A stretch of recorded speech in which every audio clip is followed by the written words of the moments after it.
to witness the launch of a book which I've had the advantage very quickly this morning to live through, and which touches very many issues. When you read the book, you will see a mention of a story that we are familiar with, which gives us the phrase, the Trojan horse. It is mentioned in that book. But there is every danger that many will receive the book but will never read it. It's great. So I urge you to read if it's only to whet your appetite. I'm happy to be here to talk about democracy and to talk about development in the continent of Africa. As I speak about that subject, Africa, like many parts of the world, is going through a phase that is trying. The 55 odd countries in Africa are going through several economic crises. And you only have to look at the way our currencies are behaving.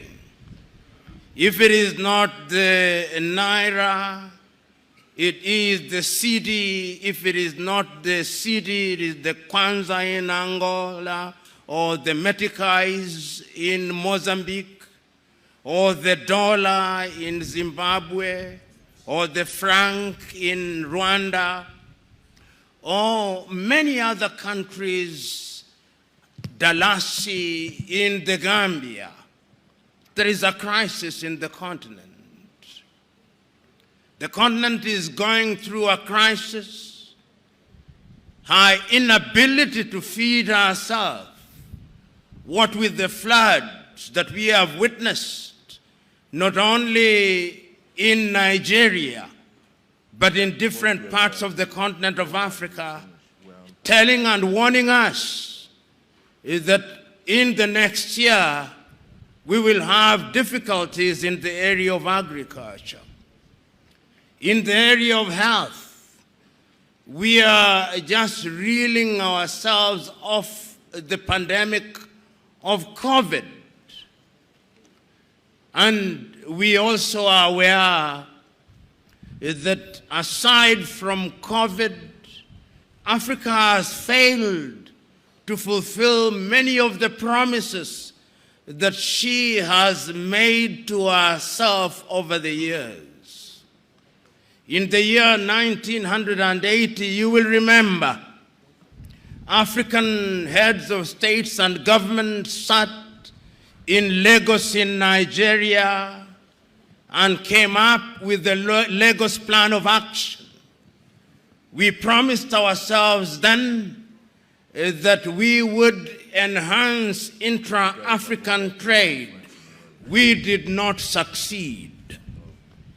Once again, in the year 2001, African heads of states and governments sat here in Abuja in Nigeria, and they undertook to spend a minimum of 15% in their health sectors. Not a single African country met those objectives. In the year 2021, we sat in Addis Ababa, Ethiopia, and we promised ourselves that we would silence the guns. The truth is that we have not. And indeed, it is in that particular year and this year that we have seen the re-emergence of coup d'etats in the continent of Africa. This year, we dedicated the year as the year of nutrition. And we promised ourselves that the continent would feed herself. The truth is, we are crying and telling ourselves that if we do not receive grain from Ukraine, we will suffer. That is the Africa that I'm about to talk. That is the Africa in which you and me live. That is the Africa that we are wondering about.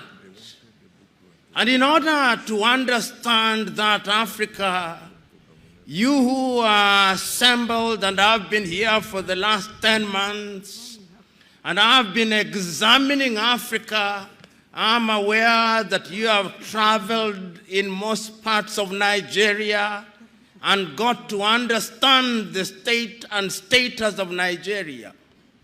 That you have traveled to different parts of Africa and traveled to different parts of the world.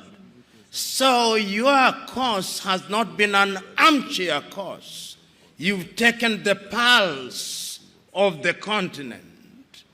In your course, I want to imagine that you have examined or you have been exposed to the different activities that are taking place in the continent. That you have looked at the activities of ECOWAS and asked yourself whether the West African region is the richer because of ECOWAS.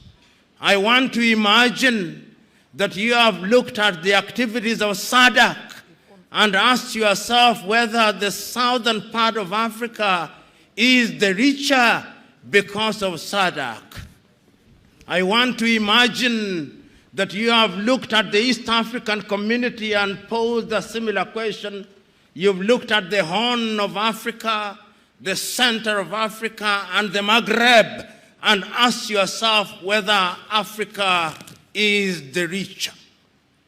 I say this because this continent is a continent with potential. This continent is a continent that has within her the wherewithal to be a leading continent in the world, but she is not. This continent continues to be referred to in derogatory terms as the least development. When you look at the critical indices of development in the continent, we are not doing well. Whether it is in agriculture, as I've already mentioned, we are not doing well. Whether it is in health, we are not doing well.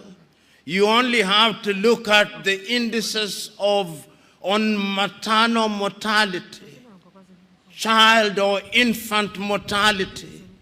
You only have to look at the crude death rates. You only have to look at the unemployment situation in the continent. You only have to look at our continued dependence on manufactured goods from China and Turkey.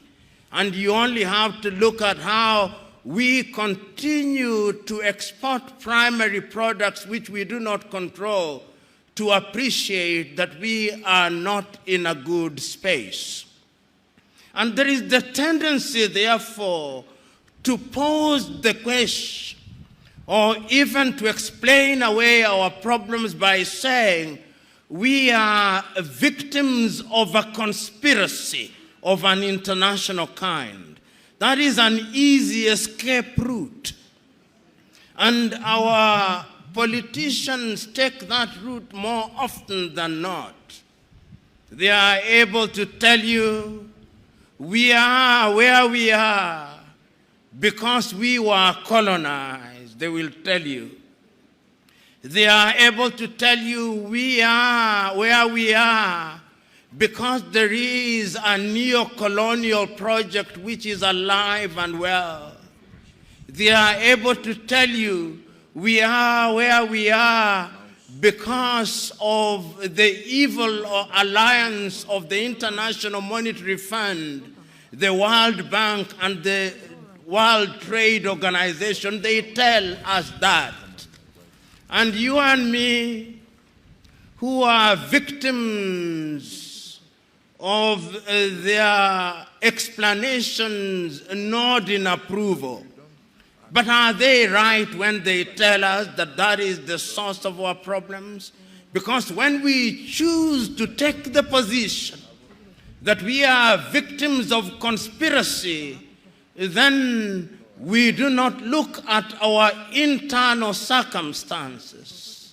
Then we do not interrogate our politicians. And I'm suggesting to this audience that there may well be a conspiracy. But that is not the reason why we are where we are.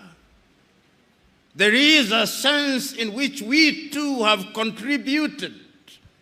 The politicians have contributed, and we who follow them, who are the voters, have also contributed. In a manner of speaking, we are co-authors of our own misfortune. And when we are blaming them, we should also blame ourselves. But it is also true to say that the current state and status of the continent of Africa is as a result of an architecture in which we did not participate. Rwanda, as we know it today, is a product of a colonial architecture. Nigeria, including the name Nigeria, is a product of Lord Lugard and the girlfriend. Ghana, Kenya, South Africa, all these countries arbitrarily parceled out in 1884 to 1885 in Berlin. And when they sat in Berlin during that period, not a single African country was represented. Some say Ethiopia was. But what kind of representation? It wasn't, in fact. And why were they dividing Africa into spheres of influence? Because Africa was a hunting ground. So in Ghana, the British would get their gold. In Nigeria, they would get their agricultural products and cotton and leather. In the Gambia, they would visit occasionally when it was winter in Europe. In the Democratic Republic of Congo, they would get the minerals. Remember that all these colonizers started as companies, and later they brought in their administrators. When we started to fight to regain our independence, and we regained our independence, or so we think, complete with the national anthems, complete with new flags, complete with new national mottos. So Ghana, on the 6th of March in 1957, regained our independence. Nigeria did. And all the countries, until we can now count that we are 55 of such independent countries, or 54, depending on what the Moroccans say about Sahrawi.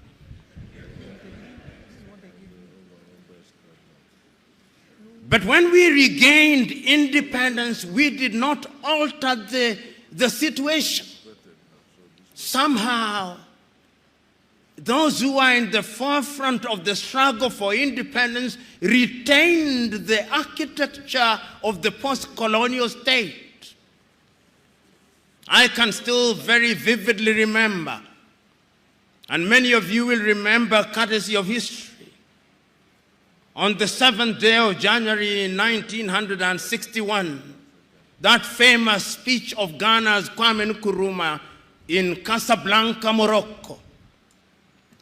He warned those who were present that if we do not unite and create a single country, in the next few years, the leaders here present are going to get used to the titles president. They are going to get used to the titles ministers and governors. They are going to create national armies. And within a short time, we'll be fighting amongst ourselves, and the neo-colonialists will control us remotely. The Osagyefo was right, because that is what exactly is happening as we speak. And the Osagyefo did not stop there. In 1963, in Addis Ababa, Ethiopia, he again reminded the leaders who were present on that day. There were 32 of them. Each one of them was inspired. And he told them, he told his audience, that is not long ago. It is 59 years ago. Some of us are older than that here. In other words, he spoke when we were born, and he was saying, don't let us leave Addis Ababa without a single currency, without a single army, without a single market. He told us. We did not listen.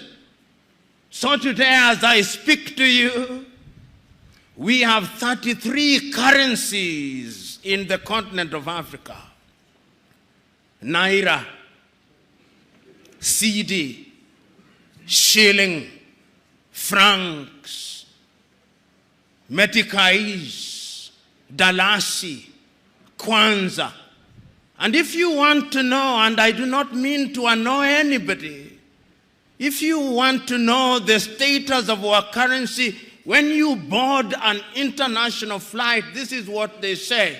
You can buy anything on duty-free as long as you trade on hard currency, which means the dollar, which means the euro, which means the British pound, and increasingly the Chinese yuan, which means the naira is not a serious currency, which means that the Kenyan shilling is not a serious currency, the cedi is not a serious currency, which means that every transaction we undertake in Africa is terminated in the dollar.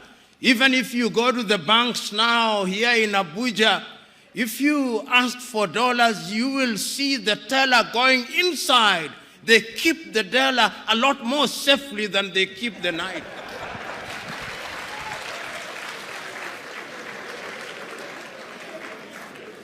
That is the state in which we find ourselves. The almighty dollar.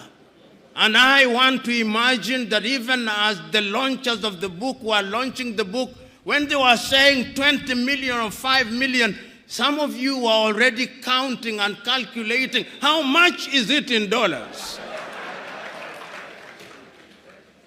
We did not listen to the Osagyefo. We ended up in creating these multiple institutions.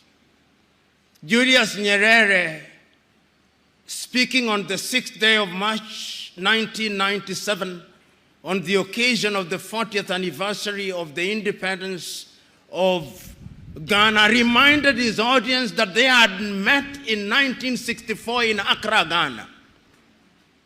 And in Accra, once again, Kwame told his audience, listen to me. Let us unite. He had said it even in Addis Ababa. Let us unite, and I am prepared not to be the president. I even suggest the capital of that new Africa, let it be in Bangui, or Leopoldville, then called now Kinshasa. They did not listen. And Nyerere says that when they were in Accra, he had a former head of state saying, when the project had failed, I'm happy that I'm leaving Accra, still a president of my country. That is the Africa that you are asking me to talk about. That is her state. Disunited as we speak, weak, and sometimes even disrespected. Today, and over the years, the appetite for making Africa great again has never died. It has always been there. And there has been no shortage of efforts across the continent of Africa. In 1963, we ended up with the Organization of African Unity, which did a few good things, we cannot deny. The African Liberation Movement, which was headquartered in Dar es Salaam in Tanzania, was one of the bodies that was in the forefront of liberating the countries that had not been liberated. They made a contribution for the liberation of Zimbabwe, for the liberation of Namibia and of South Africa and of Angola and of Mozambique. They made their contribution.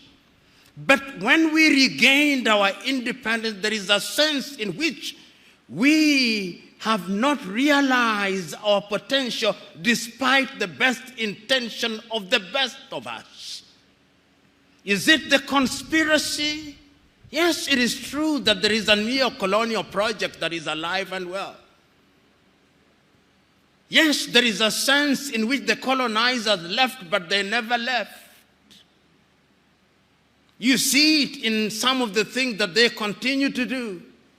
Right now, here in Abuja, there is a meeting of Commonwealth countries to discuss tax.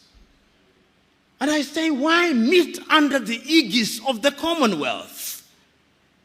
Meet under the aegis of the African Union. And I'm quite certain that the former French colonies will also be meeting somewhere in Abidjan. And it's possible that the former British and Portuguese colonies will also be meeting somewhere in Luanda. The erstwhile colonizer still manipulates us. Our emotional true north is the capital of the former colonizer. If you ask the president of Cameroon where he would want to celebrate his birthday, he will possibly tell you Paris. And he does. If you ask somebody from Angola, they would possibly tell you Lisbon. If you ask somebody from Nigeria, on holding all factors constant, where they would want to be, London.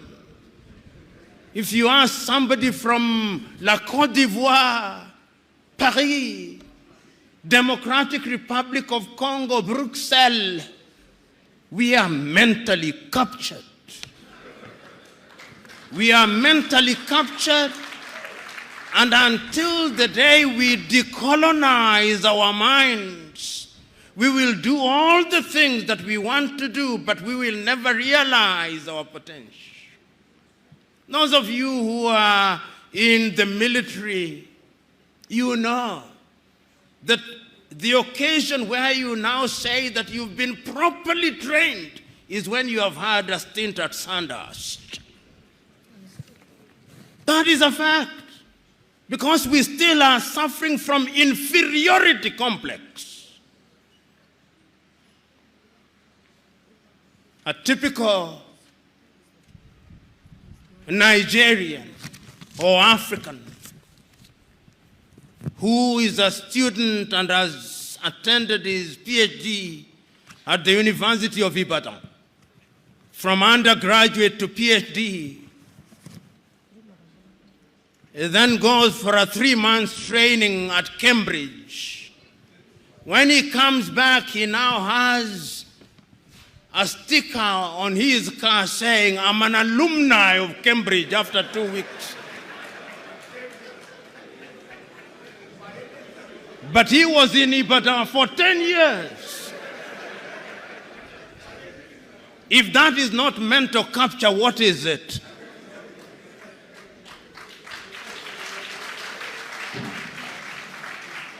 When you see, when we are still talking about conspiracy, many of you are very erudite and you have attended conferences outside of the country.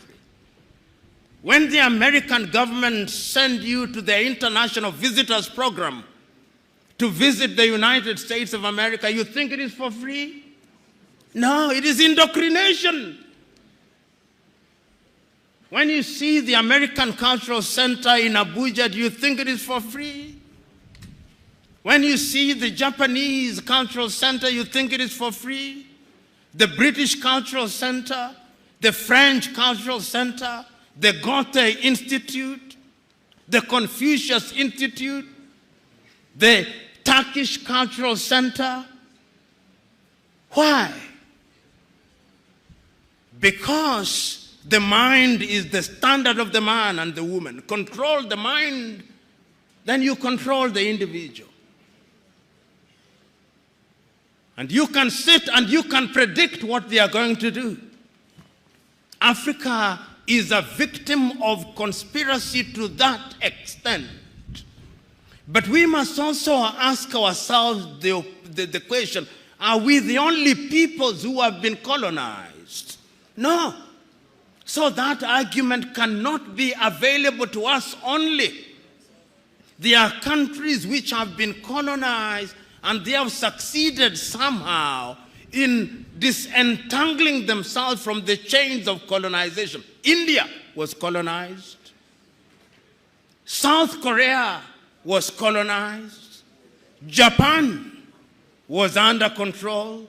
China was colonized. Vietnam was colonized. Malaysia was colonized. Singapore was colonized. Brazil was colonized. Chile was colonized. So the whole question about colonization can no longer be available to us.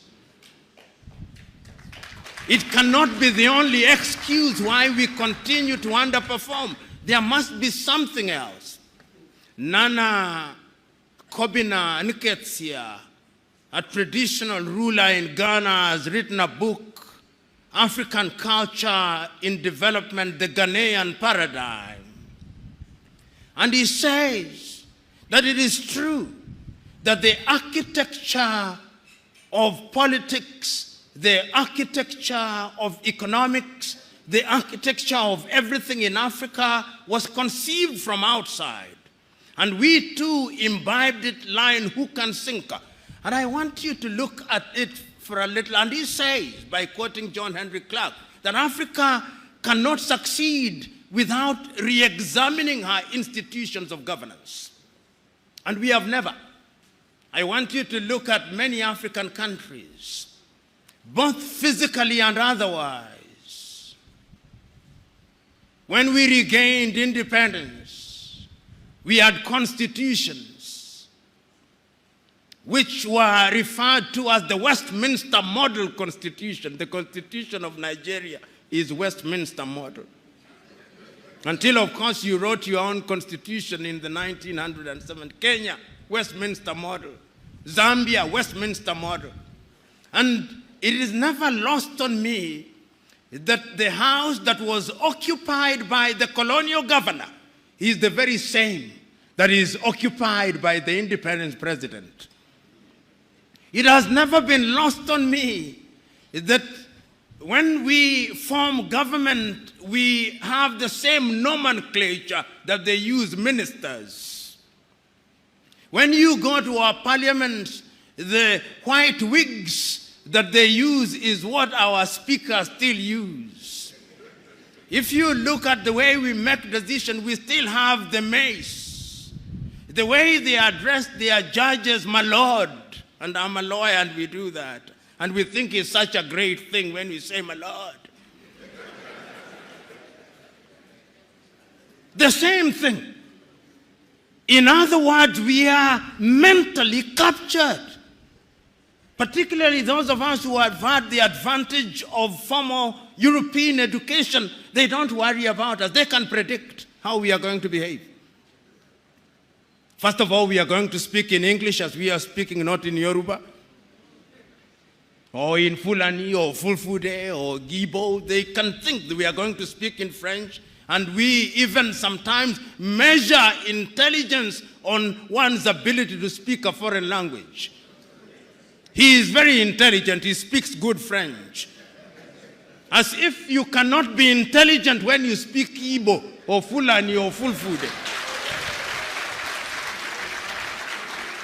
I'm very happy that the federal government has now said that they are going to teach some of these languages in lower classes. That is, and I'm saying this, that we may understand that we have a governance crisis. We have a governance crisis. That is why the African countries are unstable. But in the next 1 year, we are going to have no less than 9 elections in Africa. 9 general elections across the continent of Africa, including here in Nigeria.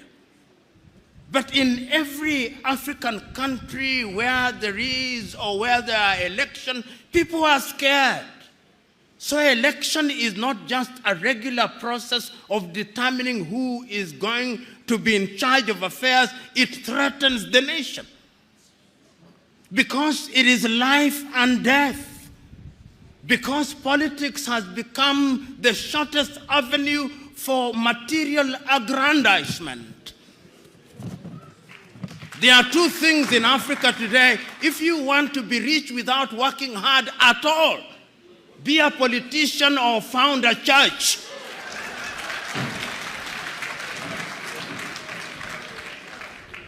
That is, in all African countries, that is what I see. That is why people engage in cutthroat competition, and throats are actually cut in pursuit of political power. And that, in my view, undermines development. You know, in the continent of Africa, we now think that periodic elections is what democracy is. That is not democracy. We have perfected the art of manipulating democratic processes.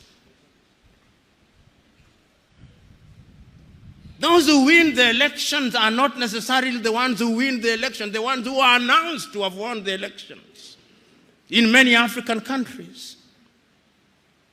And when that happens, there is always constant agitation so that we do not address agriculture. We do not address health. We do not address education. The net effect is that development is undermined. It is Julius Nyerere who in 1966 said that when we talk about development, we do not necessarily mean roads, although that constitutes development.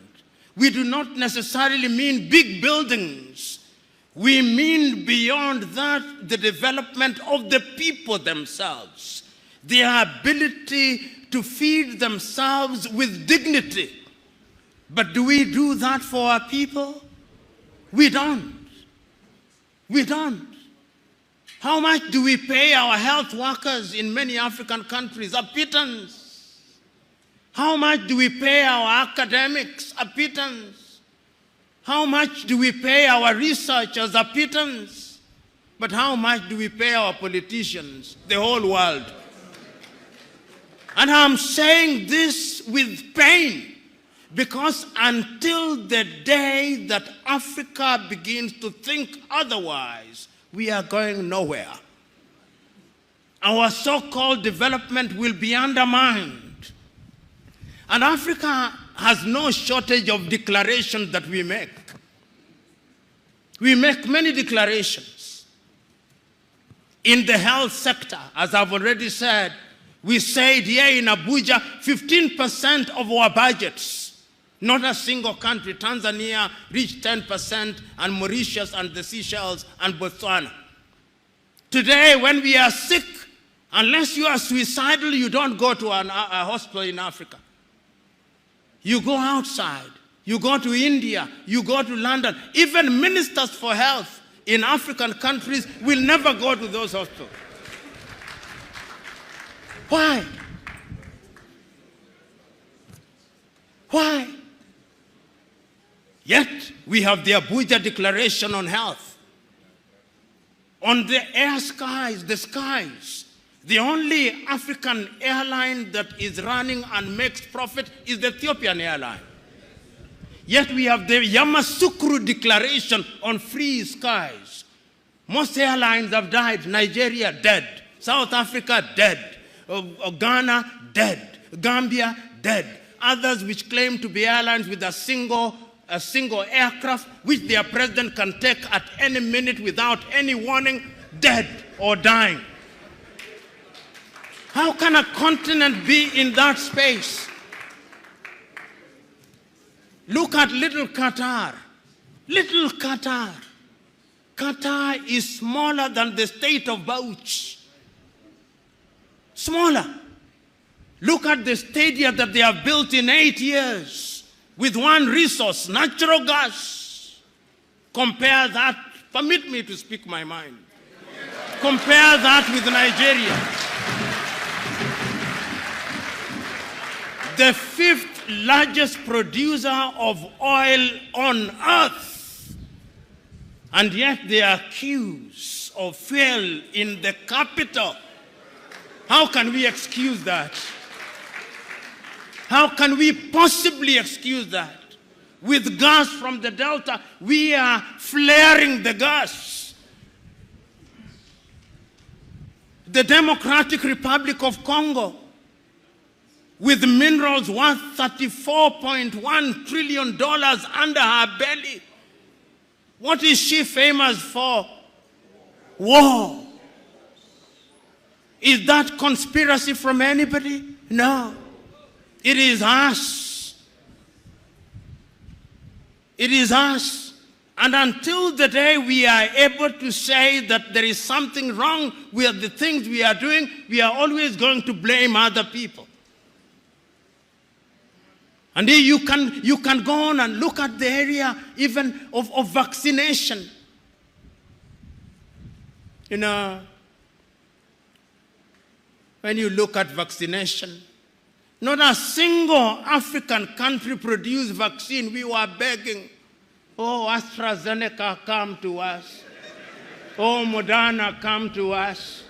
Oh, come to... Why should we be given? Don't we have scientists? When I travel across the world, there are Nigerian scientists all over the world doing amazing things. But when they come here, you pay them $100 per month. No conspiracy. I'm suggesting to us that there is something that we must look for inwards. Nigeria, when I was a little younger, used to be famous Kaduna. Textile industry, leather industry. Then oil came. Everything was abandoned. Today,